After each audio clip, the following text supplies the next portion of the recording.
பேசாம இருக்கு மாமா. போடி போடி. கண்ணஞ்சூருக்காக விட்டு போயிடாதீங்க மகனே.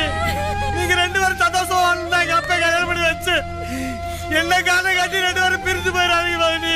உங்களுக்கு கஷ்டப்படுறாங்க. அப்பா போன இடத்துக்கு நான் போயிடுறேன். எந்திரா, எதுக்குடா காலில் வந்து கஞ்சி கிடக்குற? நீங்க சந்தோஷம். என்னடா பெரிய வார்த்தையெல்லாம் பேசி எந்திரா, வாடா, எழுந்து சொல்றேன். வா. டேய், உள்ள கூட்டு போ. மாமா, இதெல்லாம் நீ ஒண்ணும் பெருசு பண்ணிக்காத. போ, நான் பாத்துக்கறேன். போ. நீ வாடி போவா. ஏய், இந்த புள்ளைய கூட்டிட்டு போய் மோத்து கழுவு. போ. என்னடா பெருமா பேசிக்கிருக்க? காலம் பூரா நான் உனக்கு சோறு போடுறேன்டா. இல்ல மகனே, உங்க அன்னைக்கு 3 பேர்த்து என்னால பிரிச்சு பார்க்க முடியல மகனே. என் வாழ்க்கையை நானே நினைவு பண்ணிக்கிறேன்.